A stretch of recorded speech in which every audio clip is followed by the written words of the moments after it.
can't be successful unless and so being an entrepreneur is having grit and being still good when it's down. So you should be executing, bigger than what you're dreaming. I was all in about 300. The highest comp in the neighborhood was 300. I sold for 499. That's gonna be your best friend right up there. He gonna be your best friend as an entrepreneur. Just got the permits approved, and then he pulled up to his property, and they was demoing the property. What? Because the city. Oh, they condemned And they it. come to find out it was the wrong house. They think if you do business, you must wear a 3-piece suit. You gotta have a clean cut. You shouldn't wear earrings and all of that. I don't subscribe to none of that. The inspectors and the people down at your city, they aren't there to stop you from building. They just want you to do it the proper way. We look at it like dreams don't work unless you do. And the other part of it is build your own dreams, or somebody gonna hire you to build theirs.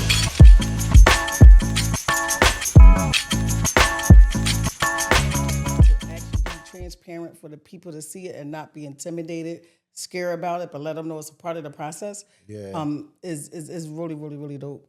So as a new investor, I know it can be, like you said, it can be intimidating, the whole permitting process and everything like that, especially if you don't know, right? But like you saying, it's good for them to understand that y'all are there to ensure that the process goes the right way, and whatever they building, whatever they renovating, is done the right way. You know what I'm saying? So and it's somebody like me in every city and state. I promise you, in every country, and you don't know what you don't know. Yeah. But I can help people get plugged right into how to look for them and how to find people just like me to help them in their prospective city. Yes, Lord. You already know what time it is, man. As always, we be in here just already getting to the gems, already chopping up about the game, man. It's your boy HD. We are back live on the Life in HD podcast, man. As always, I got my brother, the development doctor, in the building. What's up, baby? Man, amazing, bro. It's an amazing time. Glad to be here with two powerful people in this space, man. Got my brother Mike here with 3D Visions, man. Yes, What's sir. the word? Man, listen here. It's been a long time coming. We so busy with the projects and everything. We've been planning this day for about 3-4 months. Huh, man? We finally here. And we got the permit plug in the building. What's up, Paul? How you feeling? Hey, I'm good. Happy to be here with you guys. Yes, sir. You got the Philly John in the building. Why you ain't bring us no Philly cheesesteak? I know, right? My bad. I got y'all next time. It's all good. So this episode, we really gonna talk about development, the development process. Because my guy here is a developer. Of course, we got the development doctor.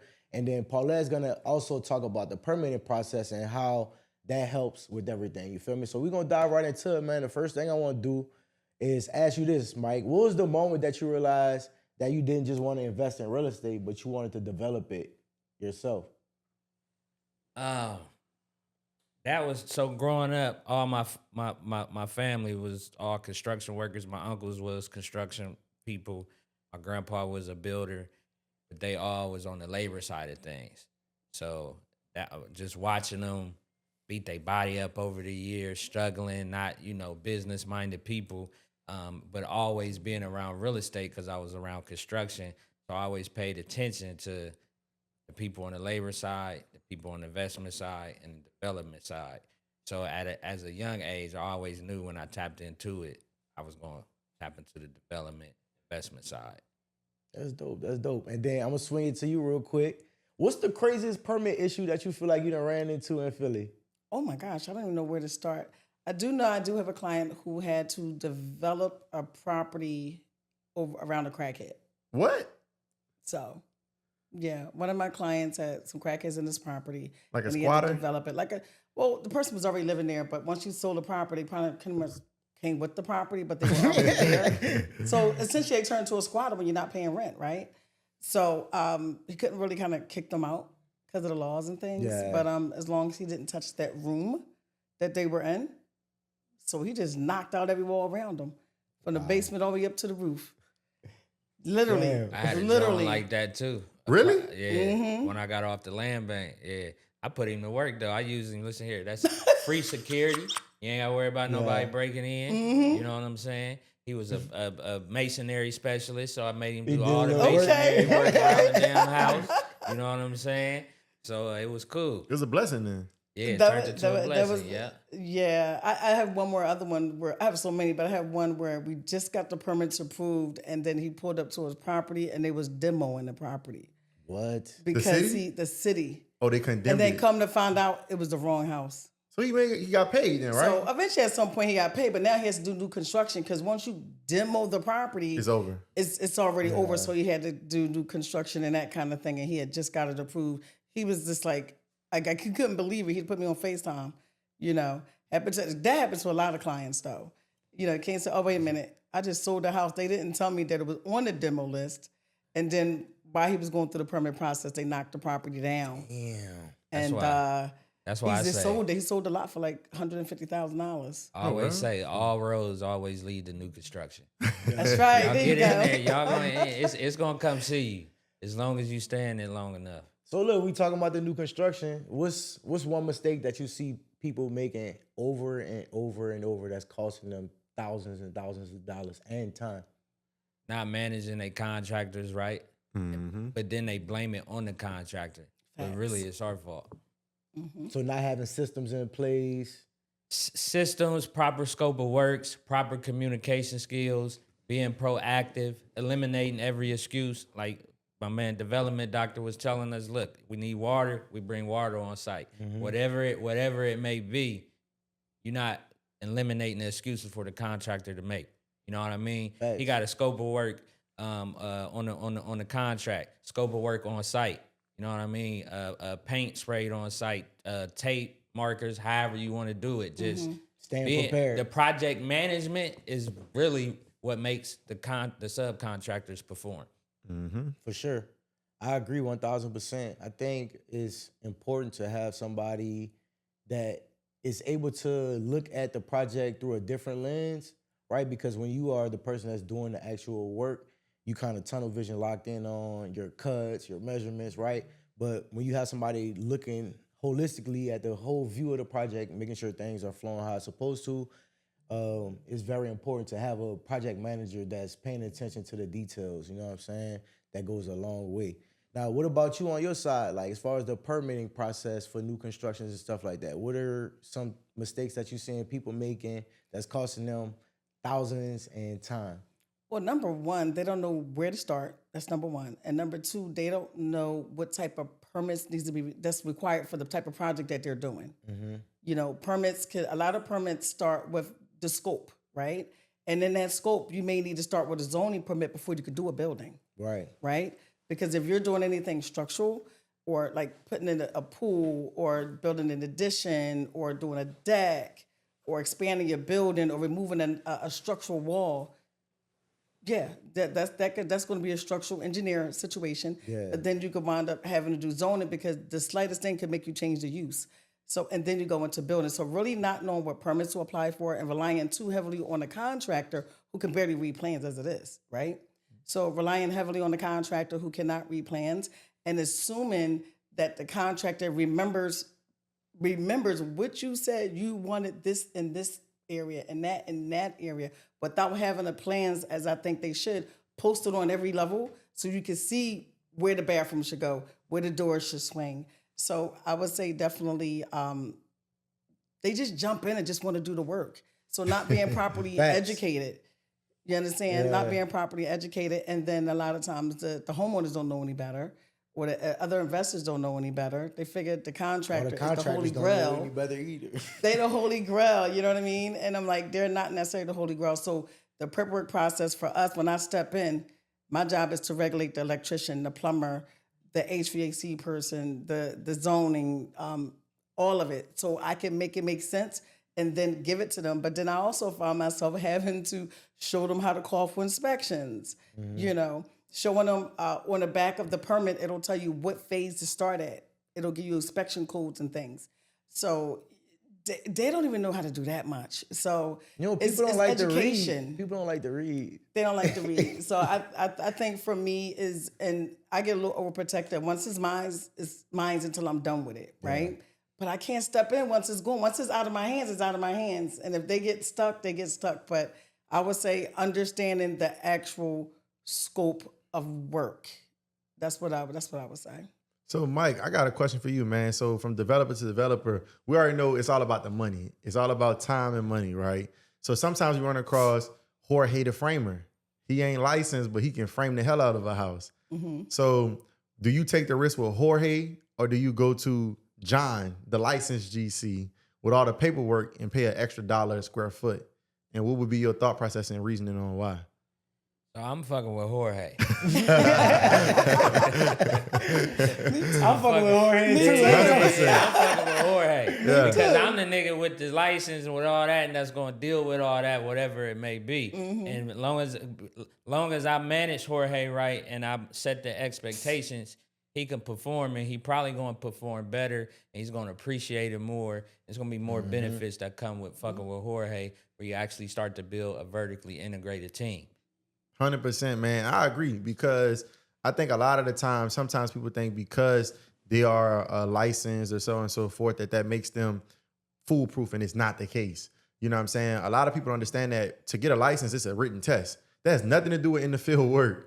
You know what I'm saying? It has nothing to do with experience as far as actually doing the work. Of course, the test requires you to have experience, but we know it's the difference between book work experience and being out there knowing how to frame, Boots on the ground. knowing how to read a tape. It's a lot of licensed people that I know that don't even know how to read a tape measure, bro. You know what I'm saying? So we run a risk all the time with the Jorge's and things like that. And that's how we built our construction company, truthfully, is by doing trial and error, you know? So a lot of times people want to get into new construction, get into development, but they don't want to actually sit there and manage their own project. And if you don't have a Mike, or us, or a Paulette who actually knows, you could really lose, man. So I want you to tell us about a time where you have invested in a project and maybe it didn't go as planned, or you lost. Man, I lost. I'm going to tell you, I lost because I didn't hire Jorge. Tell us about it. How? I hired a motherfucker that had all the license, all that, this and that. They hit you with $1 million change orders. Change orders, man, listen here. Come to find out he was running a whole damn scam on a nigga. What? Man, giving me lien releases when I pay him. He ain't paying the subs. It was Damn. it was crazy, but his initial performance was he Exceptional. had me drilled in. Yeah. Had me on the hook. I said, oh yeah, this nigga like that. Yeah. I'm about to have my Right. shit built in 5-6 months. You know what I'm saying? Those first couple draws was chunky. Motherfucker site got to slowing down. Red flags got to going up. Yeah. Wow. You know what I'm saying? So but what I learned through that was I put too much power in his hands. And I just fell back like, all right, I could focus on the design, the infrastructure, finance side now. You know what I'm saying? But I really should have been more focused on that, trying to get that down packed more. And then on your side, Paulette, like, what do you prefer to work with? Because you're working with the city, you're working with the engineers, you probably working with architectural firms, Yep. you're working with individual Inspectors. buyers, everything. So who is your perfect client and why? My perfect clients are people that listen to me.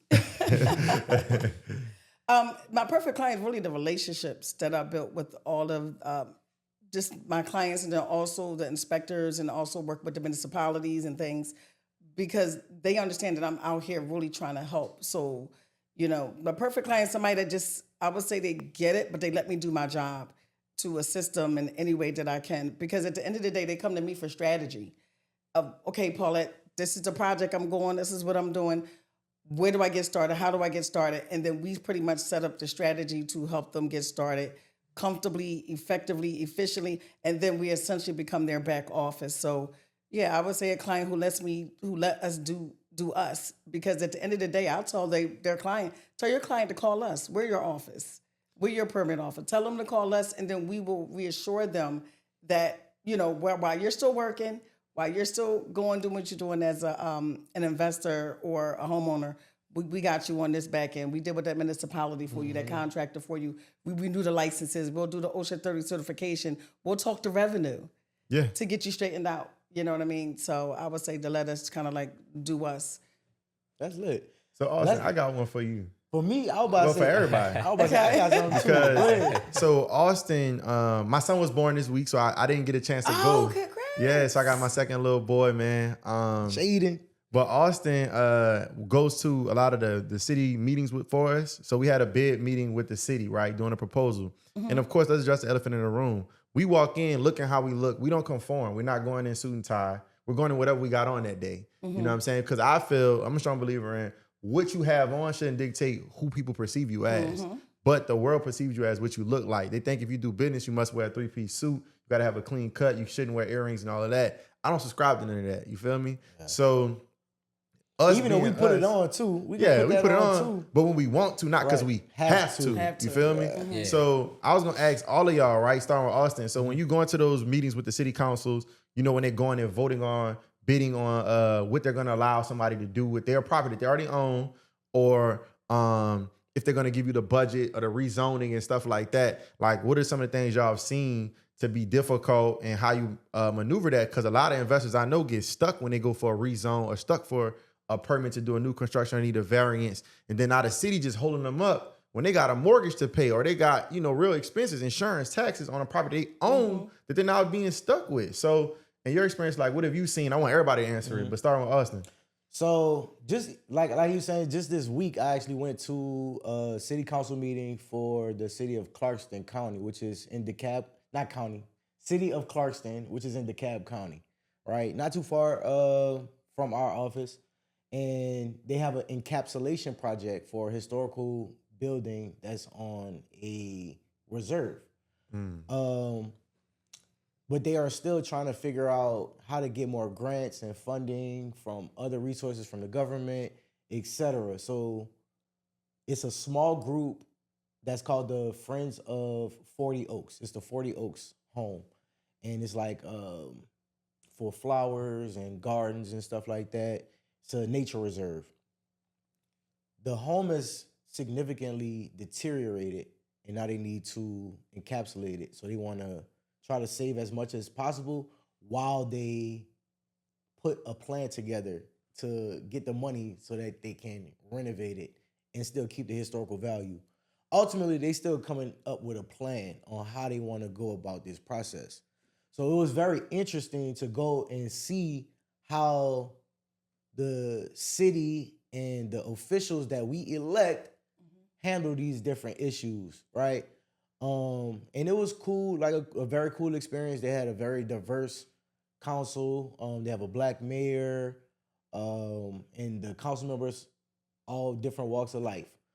And the different people that came to speak about different issues in the community, I think to answer your question is you have to go out and speak and have your voice heard, because otherwise, if you just saying it, I'm not gonna say it goes into blank ears, but if you put it in the proper channels, then you're able to at least start the motion.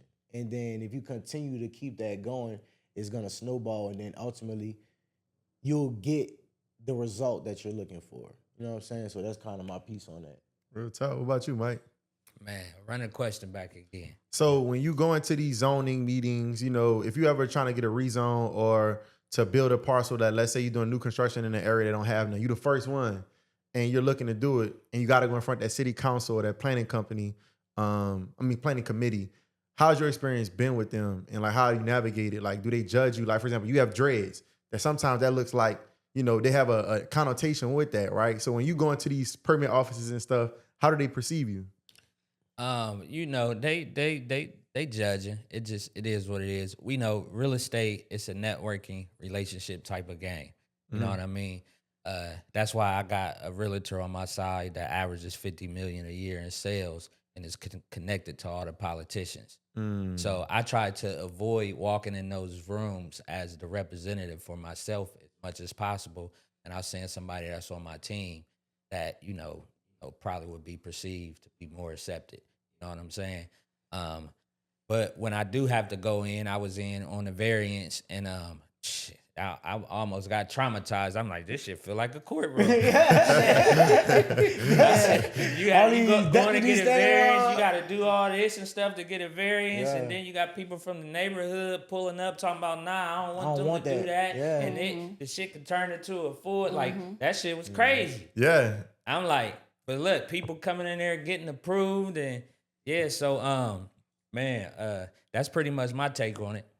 So do you think, going in, because it seems like, like you said, it kind of gives you a little anxiety and stuff like that too, because for one, we don't fit to the typical conformity of what they're expecting a developer to look like, or a expert in permitting and zoning and planning. And when you go into it from that perspective, it's kind of like a little intimidating sometimes, right? But I think for me, when we go into these rooms, I try to always stick to the facts. So that's why somebody like a Paulette, like you said, having that team is important. So like we have a guy here, shout out Harold Singer, man, our profile. He is a permit expediter. He's our fraternity brother, and he really has taught us like how to navigate it. So when we go into these rooms for zoning and rezones, he'll give us a printout and say they approve these people in your block on these days and these times for these things. So if somebody say nah, then you can immediately say, well, y'all just approved so-and-so last year for the same thing, or a greater different type of rezone. You know what I'm saying? So I guess when you're going into these rooms on behalf of clients, because he goes all the time for clients too, what is your perspective on that, and how do you operate when you're in a room where it's 10, let's just say Caucasian neighbors saying, nah, we don't want this new construction in our community, and they just did one down the street for somebody else, because you can see the public record. Yeah. How do you approach it? You can definitely see the public record. First of all, I'm not intimidated easily. I look at things as a challenge. So I go, like, outside of right now today, I wear my uniform every day. Every day I wear my brand. Every day I wear my brand. So they're going to know I'm the permit plug. They're going to know that I'm Philly Permit Expediters. So I come in with T-shirts, jeans, stuff like that, sweatsuits. Branding is everything. But whether the sweatsuit has the permit name is always something. So I believe from the moment that you open up your mouth, they know exactly the type of person that they're dealing with. But I give my client strategy. So the first thing I want to do is, what neighborhood association are we dealing with? Because we have to deal with them, because some neighborhood associations are stronger than others. Yeah. And you don't know that. It's like, oh, wait a minute, this one over here in North Philadelphia is strong, but the one in West Philly is not that strong. They chilling. So my thing is pre-go to the meetings. So I have my clients pre-go to the meetings like what you did. Start getting familiar. I have them start getting familiar, start volunteering their services, see where they can put themselves at so they can become that familiar face, because they feel like you're taking over, right? So they can become that familiar face and get some insight, right? But it does feel like you're going to trial, because you most time you see them on the screen.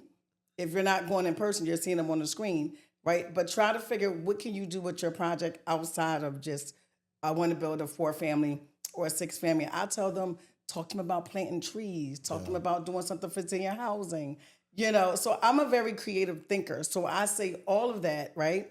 And then I send in the architectural plans you have, put little people in it, make it look more creative, and that you're for the community. And whether you disagree or not, you go, yes, ma'am, yes, sir, right? But you do have to know what they did with another property down the street and what have you. Strategy is everything. You have to have the game plan before anything. So I teach them strategy, because I know in Philadelphia, we can't necessarily represent them if the property is in the LLC. They make an attorney.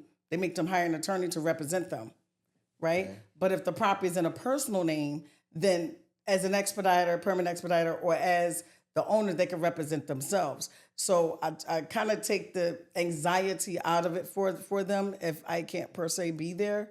But I try to keep myself neutral. But they always wind up winning, actually. Even if it was already, because sometimes you got to legalize a structure, because the structure is already converted, and sometimes you got to legalize it, and the work is already done, right? And you got to go in there. You got to go in there humble every time, though, because I'm telling you, I know with the city of Philadelphia, they have 2 zonings. I'm not sure if you guys have 2 parts to it. So we have 2 parts. It's a 4 to 6 month process in Philly. Oh, wow.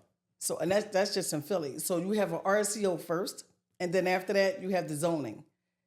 So you have the RCO, but they don't necessarily have to agree with you, but you do have to go in front of them, right? And then you have the zoning board. The zoning board has the last say. But in Philly, it's tough. It's tough. That's why I always said you got to have strategy. You got to show up to the meetings prior to, get 4 to 6 months. Yeah. Make the time. You know what I mean? Instead of other people's cases. That's true. I got a question for y'all. So since we talking about on that subject, why? So I get a lot of students. I'm pretty sure y'all got students, clients, stuff like that. Why do people feel like they fucking having an interaction with the feds or the police when it comes to zoning department, permitting department. It's like motherfuckers be acting like they about to go turn themselves in for doing something It's wrong. an obstacle. I think it's an obstacle, and a lot of people don't know how to deal with obstacles Facts. directly, right? So it's like let me see, they scared to actually go and see what the process is like. But then once you actually get in there, you get familiar with it, you understand that, like I said earlier, people like Paulette and the inspectors, they not here to intimidate you or stop you from getting your project through. You know what I'm saying? Like, I'm doing a new construction project right now downtown, very close to a historical district too. And the inspector that came out to inspect our monolithic slab and our block wall, he was very, very thorough, like, and informative. Even though I know what's going on already, I'm not gonna tell him how to do his job. And how he was doing his job was informing me of everything. Like you saying, talking about things that's gonna come in the future. Hey, I know we not here for this right now, but I want to point something out to you too. Some details that they have that'll come up next time, right? We passed, everything passed, good, green. We about to start framing, running our utilities. We good to go. But ultimately, what I'm saying is, the inspectors and the people down at your city, they aren't there to stop you from building. They just want you to do it the proper way. You know what I'm saying? So it's not nothing to be intimidated about. You feel me? Yeah. So people, they just got to understand that. But also, it's like they put most building and zoning companies, building and zoning departments next to the police department. Yeah. Like it's always associated City in the same thing. So I think that intimidates people too, because it's like, hold on, that's right next there. You know what I'm saying? So you there to do you're there to do good business. So it's not when you gotta take, is nothing criminal about what we doing. Yeah. You know what I'm saying? So you shouldn't have, when you walk in there, you should be walking in there with confidence, guys. Walking there with confidence. Well, they have attitudes. A lot of times you got to deal with the attitudes of the people that's behind those desks, and they don't want to be there. So they're not always the most pleasant to deal with. And you can't assume that every department knows every part of your project, because you may be dealing with zoning.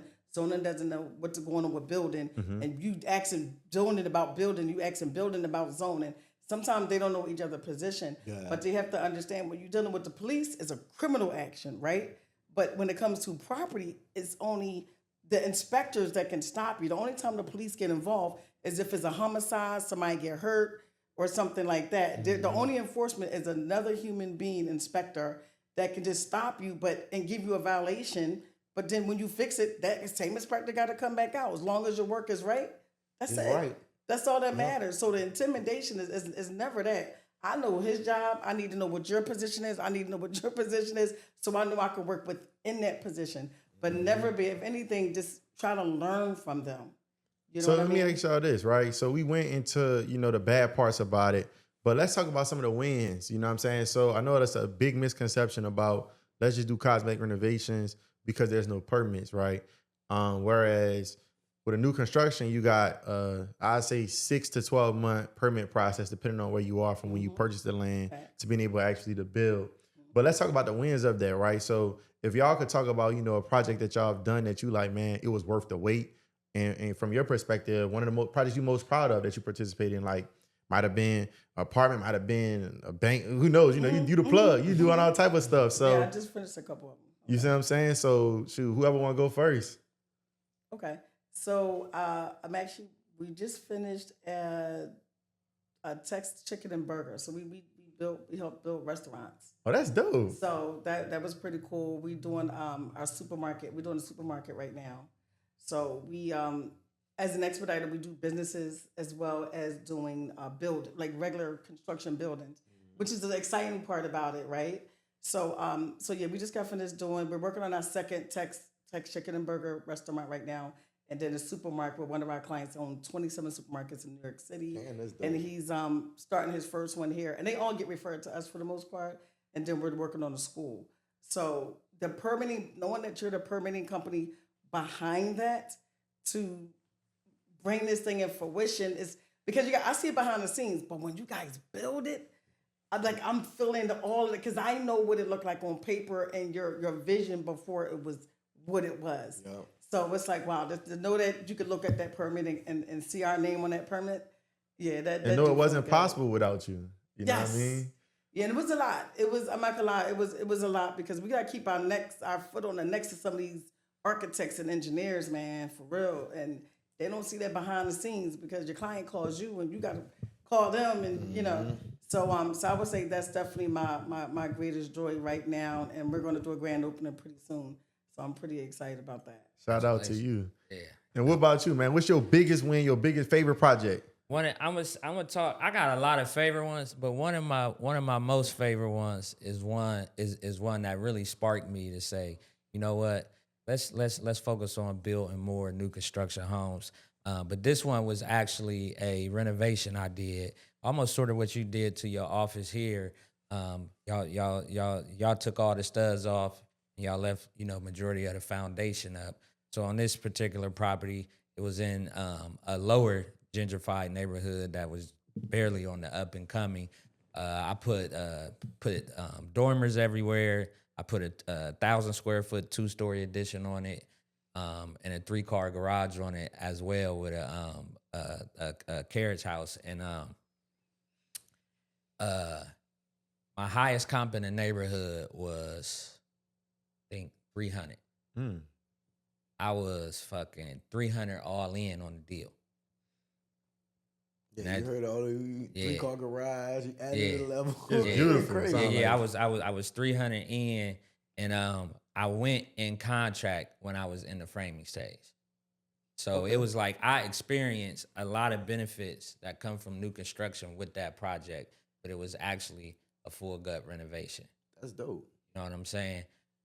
And we went through 3 buyers. The first buyer went in contract, and we fell out before I got to the end. Went in contract again before I was finished. Fell out. Hit the market. Went in contract in 2 days. No open house. And sold for $499. So you almost... I set the comps for the whole entire neighborhood. Say that again for the people that's in the back just watching and they ain't subscribed yet. Say that for them. Say it one more time. What it sold for? Yeah. So I was all in about 300. The highest comp in the neighborhood was 300. I sold for $499. And I was able to close that. I said, I don't want no appraisal contingency. I don't want no appraisal contingency. It was like, oh, why don't you just do appraisal gap? I said, no, had to be strict with my realtor. I said, the product is there. It was like top tier, like modern luxury. You know what I'm saying? I said, so whoever put the offer in, they gotta have some cash. Thanks. And that's how you create comps in a neighborhood, is you bring in those cash buyers that's willing to where they love the product so much to where they don't care about not having equity when they buy it. That's real. So, dream big, build bigger. What does that mean to you, bro? And how do you apply that in your everyday life? Dream big, build bigger. Man, when I think about that, I think the build bigger means the execution. You know what I'm saying? So you should be executing, bigger than what you're dreaming. And when you think about, when you put it like that, you're going to be a hard-working motherfucker. Get where you going to. It's like shit. And it's like, that's way more important. So I think it's the execution when I think about that. All right. This for both the y'all. Entrepreneurship is... Finish the sentence. Entrepreneurship is grit lifestyle. That's the first thing that comes to my mind. Entrepreneurship is, you got to be in love with what you do, because that's all I can say. Definitely got to be in love with what you do. There's going to be some days you ain't going to, you know what I'm saying? It ain't going to be what you want it to be. I remember showing up at a project at my own office one time, and my electric was off. And I had 2 clients that came in. And when my 2 clients came in, this is no joke, they thought I was conserving energy. It was hot outside, so the sun was out. And I'm on the phone with my mother, telling her, this is the copy of the bill. Can she pay the bill? She paying the bill on the back end. But as long as I had my phone, I'm good. I was just like, okay, yes. And then the lights just came right on while we was there. Lights went poof. and came right on. So you have to love and really, like, you got to be all in. You can't be successful unless you are all in. So being an entrepreneur is having grit and being still good when it's down and still doing the same. Like, that's it. And If resiliency. you don't want failure, you don't be an entrepreneur. Yes, Lord. If you don't want to go pray, get a that's 9 to going to be 5. your best friend right up there. He going to be your best friend as an entrepreneur. Real talk. What about you, Mike? Entrepreneurship is Entrepreneurship is it's how you escape the matrix. Mm-hmm. It's a whole high vibrational mindset that comes with it.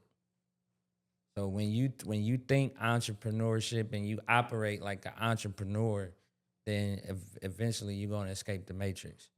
You're gonna operate how the 1% operate. yes, Lord. I think it's simple as that. What about you, Jay Lee? Entrepreneurship is Challenging. I would say it's challenging. It's probably the most difficult thing I've ever done. You know what I mean? From working corporate for 6 years to going to get a master's, a doctorate, and all these professional licenses, entrepreneurship is the one thing that has a high level of uncertainty. You don't know exactly what you're going to make. You don't know if you're going to make, you know what I mean? Everything else in life, I go to school, I study, I pass, I'm going to get a degree. I go to work, if I have a job, I'm going to get paid. With us, you get paid last. Sometimes you don't get paid at all. You know what I'm saying? So just like you say, your lights was off. We've been there, done that. You know what I mean? It's just so many things that happens where you really have to truthfully love it, because if you don't, most businesses fail in the first year. And it's not for no reason. It's because you getting into it thinking it's just about money. But if you really don't love what you're doing, when it's time to sacrifice and not go here or not buy that and eat noodles for a year, it's tough. So to me, it's challenging, and it continues to be a challenge because, like they say, new levels, new devils. So the bigger your business gets, the harder it gets, in my opinion. You might have more systems in place, more people in place, but the actual scaling of it is still hard. It's challenging. It's difficult. We look at it like dreams don't work unless you do. And the other part of it is build your own dreams, or somebody gonna hire you to build theirs. You feel me? But we while hiring too. We always hiring, you know what I'm saying? That part. Me too. Always hiring. I think that's like the hardest part about it that makes it so challenging, is because we're dreamers as entrepreneurs, but we are people that have to put the work in place to see our dreams come to life. And I think the only thing that motivates me more than anything is I think about it like this: everything you wear, everything you eat, everywhere you go, everywhere you sleep, somebody had a dream, had a vision, and they were so locked in that they were able to just make their dream come true. But I also appreciate everything I see out here today because I understand the work, the sweat, the time that goes into it. And what made me really not give up, I read a book, Think and Grow Rich by Napoleon Hill. Then I doubled back and read The Black Choice. It's the same version, but from a black man perspective, by Dennis Kimbrough. He was a professor at Clark Atlanta. And it just shows you the stories of the different brilliant people earlier on, like people digging for gold, the story of Ford, and how people were going so hard and messing up. And it shows you who gave up right there a second before striking gold and versus standing right in front of it. Somebody who grinded it out, you know what I'm saying, 10 years, risked it all, went bankrupt, came back, gave everything, and then went viral, you know what I'm saying, very quickly. So I just appreciate entrepreneurs. I appreciate business owners and just the overall idea of it, because we are what actually stimulates the world. You know what I'm saying? It's entrepreneurs. Corporate companies don't actually make up the majority of the workforce. So when I did my dissertation to get my doctorate, right, I studied small to medium-sized enterprises and the impact on the workforce. But little do people know, small businesses that are just thriving and growing, less than 50 employees, we employ more people than any corporation because there are many more of us. But people don't look at it like, they look at us like we the small fry, but we the people who actually employing everybody. The landscaping companies, the cleaning companies, the people who are doing our sanitation. We're the majority. We're the majority. The small and medium-sized businesses are the majority. So everybody's going so hard to be a big company, but you're missing the whole point of where we actually count. We're what's going to stimulate our economy, our global economics. You know what I'm saying? So I just say it's challenging, but it's fulfilling. Yes, for sure. Entrepreneurship. Entrepreneurship is freedom, right? It's what you make it though, right? Just like everybody around me just said, those are all amazing points of what entrepreneurship is. And entrepreneurship, like I said, is what you make it. You create the world in which you want to live in, man. So we here. This is another powerful episode, man. This is what I love about this. You feel me? We able to come together. I feel like this is the best content that they got on the internet. You feel me? What we doing right here on this podcast. Period. It's the best content they got because we actually fulfilling our people. And we trying to learn you something. You know what I'm saying? So if you pay attention and you listen, you tap in, you're going to actually make some money. And I'm bringing on people that's really about their business. Anybody that come and sit on these couches, sit on these chairs, get on these microphones and sit in front of my camera, I guarantee you they're going to be able to provide you value and you're going to get some real value from it. You already know what time it is, man. It's your boy HD, my brother, the development doctor. We signing off for this week's episode, Life in HD with the Property Bruhz. Hey, real man. quick, where can they find y'all at? It's there. You can find me on IG at 3dvisions_. Shoot me a comment, a DM. I'm going to get back to you. And Paulette, the permit plug. They can find me at Philly, PHILLY, permit, PERMIT, and I'm going to show right up on IG. And then, as just like what you said, shoot me a DM, and we'll follow up with you guys. And if you're in Philly, drop by. Just Google me. Yeah. Permit plug. I'm definitely gonna come to Philly, and I want you to tell me who you think got the best cheesesteaks. Is it Max's or No, I'm sorry, my guy Kevin Dose takes cheesesteaks. Oh, all right. See what I'm saying? The small and medium size, not the big try box. some. That's what we talking about, man. Herman Put me brother. down. So look, I'm gonna ask both of y'all for one thing. Every time somebody come on here, we want to give our people the game, give it to them for free. So if somebody DM y'all the word Life in HD, you know what I'm saying? I want y'all to show them some love. Mike, you do mentorship and coaching. You know what I'm saying? Somebody hit you up from this platform. Show them some love. Give them some extra sauce. If you got any ebooks or anything, you can send them to them for free. Please do. And same for you. If somebody hit you up with a permit problem, no matter where it's at, try to give them a little extra love because you know they came from here. I got something for them right now. If y'all go follow me on IG, go to any of my posts, comment the word close, and you're going to get a free developer's kit. There we go, man. Appreciate All right, I'll tell you that. what. All right, here we go. If you go to my IG, I have the most important 20 steps. It is to question through the permit process. And if they comment the word permit, then I'll let them in my community for at least a week so they can review it, as to review and then be able to bring their project on as well. That's dope. There we go. We just get y'all literally, this is the game right here. Yeah, you got the it's 20 available most right permit now. problems. Yep. He finna give you the builder playbook. At this point, you can go build if you really lock in and pay attention, man. So we appreciate y'all giving them free game, free gems, and free deliverables right here on the Life in HD podcast with the Property Bruhz, man. Y'all be sure to like, comment, subscribe, share it. Let's go, man. Run us up. Yes, sir.